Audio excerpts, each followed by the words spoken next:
In Let's Play Scrabble's recent live-streamed match between North America's reigning Scrabble champions, one particularly memorable game hinged on an endgame technique I've never seen before. This incredibly tactical game was the fifth in the series, with Jackson Smylie leading Josh Sokol 3-1 and needing just one more win to clinch. Josh opens the game with 7 consonants and exchanges tiles, and Jackson responds with his top move of Ahi, shedding his J and balancing his rack. Instead of the vowels he needs, Josh draws even more consonants, and he plays Prof for 27. Next, Jackson can play Enact for 38. Instead, he opts for just Act for 36. It keeps duplicated ends, which lowers his chances of bingoing, but also avoids floating an open E in space, which will sometimes give Josh bingos that might not otherwise play. Josh's consonant problems continue, and he plays his top move of Hind for 28. With Nene available for 21, Jackson opts for 9 for not quite 9 points, clearly gunning as hard as possible for a bingo hooking Ahis or Hota. Josh manages to draw a second vowel and plays Harm for 22. This sets up his S in another spot, and after Jackson's previous play of just a few low point tiles, he's less likely than usual to have high scoring consonants on his rack, so this potentially huge scoring spot could greatly benefit him. Jackson has many bingos available now, including Agonize and Hota for 75, and many options with Ahis for 70. Instead, he plays Geen for just 34. Why sacrifice so many points? Well, the spot Josh just created is by far the best scoring area on the board, so Jackson is better off using it now for a solid score and carrying over his S and blank for next turn, where he'll be a big favorite to bingo with a decent draw. Very nice recognition on his part here. Josh's consonant onslaught continues, and he's essentially forced to play Vids, scoring a reasonable number of points without opening any good scoring spots to Jackson, thanks to the V. Jackson doesn't draw a bingo after Geen. He can play Vow here, but that gives back a potentially heavy-hitting A hook to Josh. So he sacrifices 6 points to play the safer and more balanced Vo instead. Another turn, another consonant overload for Josh. With few options, he plays Burr for 16. Yes, this is a valid word, and it even takes one more R as a hook. Josh could play that third R now. Instead, he's saving it with the aim of using it as a hook next turn. Jackson answers with White for 19, further constricting the board. Just look at this staircase formation these two Scrabble champions have built here. From Jackson's POV, this is a good thing. He's got the S and blank, and this board will be tough for Josh to work with if he doesn't have similar letters. And, in fact, he doesn't. Yet again, he has too many consonants. Fortunately, he can at least cash in that R hook with Brunt for 22, burning 5 tiles in the hopes of drawing vowels, S's, and blanks. On the other hand, Jackson has the opposite problem and exchanges down to ES blank. Finally armed with vowels, Josh makes a savvy play here of Adieu for 23. This takes out the hooks to Jot and Pad in one move, and if Jackson has a bingo starting with a vowel, it'll now give much more lucrative counterplay. With less space to work with after Adieu, Jackson's bingo options are limited, but he manages to find his only playable option, Kolshi for 75, finally breaking the deadlock and giving him a solid lead.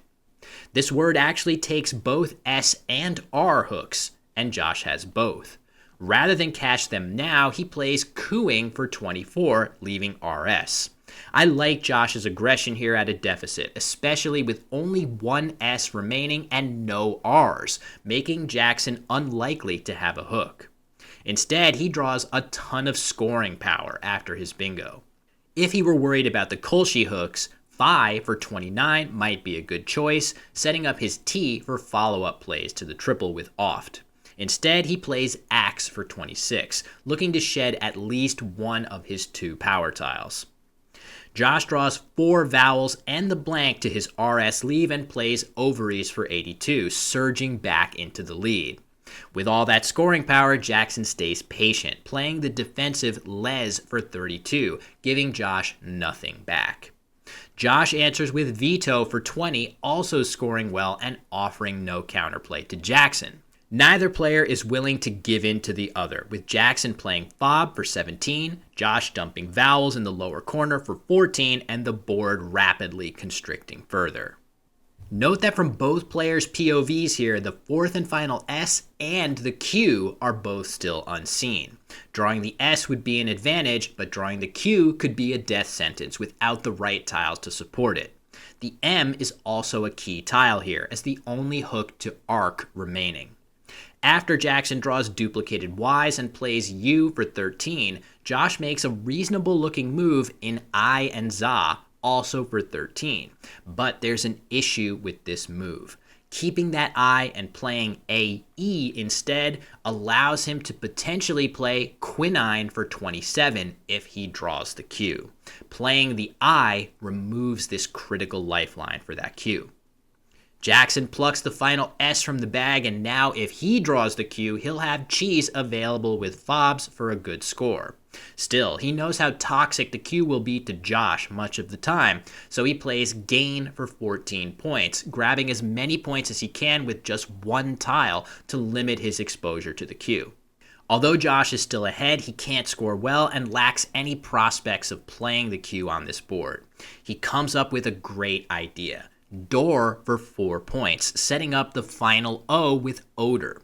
If he draws one of the two T's, he can threaten Toke for a huge score. From Jackson's POV, Toke isn't a threat since he has both of the last two T's. But both players are down to about 2 minutes on their clock here after such a grueling tactical game. So Jackson quickly plays T's and fobs to block the Odor hook at least a little bit. After that move, the bag is empty, with Josh holding an unplayable Q and Jackson also at risk of running out of space for his tiles unless he opens the board with Mark. Under time pressure, it's possible that Jackson will play something like Jim, which will allow Josh to answer with Quay for 32, potentially winning the game. So Josh makes sure to preserve those 3 letters, starting the endgame with up and pay for 14. Jackson isn't falling into that trap, instead patiently playing it for just 3 points, keeping all of the letters he needs for words hooking Mark. Josh next plays Low and Odor, likely realizing that the L is otherwise challenging to play on this board and still hoping for a shot at playing Quay. And out of time, Jackson gives him exactly that, playing Wylam and Mark for 21. Josh instinctively plays Quay with just seconds remaining on his clock, and that gives Jackson a place to play Lug for 4, collecting 10 points from Josh's unplayed K to win this game by just 4 points. I was commentating this game in real time, and everything happened so fast that I was barely keeping up with what was going on. Now we can dive deeper and see that in fact Josh could have won this game after Wylam. So what should Josh have done instead? Normally, being stuck with the Q is a disaster because your opponent can play all of their tiles, one at a time, potentially even making enormous setups for themselves, and eventually collecting 20 points for the Q. However, on this extremely tight board, Jackson was also at risk of having unplayable tiles. In fact, after Wylam, there was no spot available for Jackson's G or L. Only by playing Quay did Josh give Jackson a spot to play those letters with Lug. By rule, in a game that ends with 6 passes, both players subtract the value of their unplayed tiles from their rack. As long as Josh can ensure that both he and Jackson end up with unplayable tiles, eating the Q won't be nearly as bad. So, instead of playing Quay after Wylam, he should play Q for 14. Jackson has no playable moves after this, so he'll be forced to pass, after which Josh can play off his E for a few more points.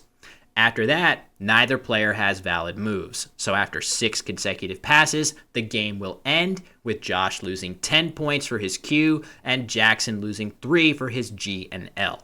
The end result, a narrow win for for Josh. Yes, it's a cross between hilarious and heartbreaking that Josh had to play the word Q here instead of the letter Q to win this game. I have absolutely no doubt that with the aid of more time on the clock, both players would have navigated this endgame differently. And even if Josh had managed to win this game, he still would have had to win 2 more in a row against Jackson to win the series, so it might not have even altered the overall result. But I can't ever remember seeing this principle in action before, where you intentionally stick yourself with a tile, especially the Q, to ensure that your opponent also remains stuck with tiles. I'm not at all surprised to discover new Scrabble ideas watching Josh and Jackson play. For more context about this amazing game, as well as this epic rivalry from Josh himself, I recommend watching his own video about the topic, which will have a very different spin and should be out on his channel by the time mine airs. I'll put the link to it in the video description, as well as a link to the original live stream of this game with commentary from me and Word Freak author Stefan Fatsis. So go check those out, and as always, thanks for watching.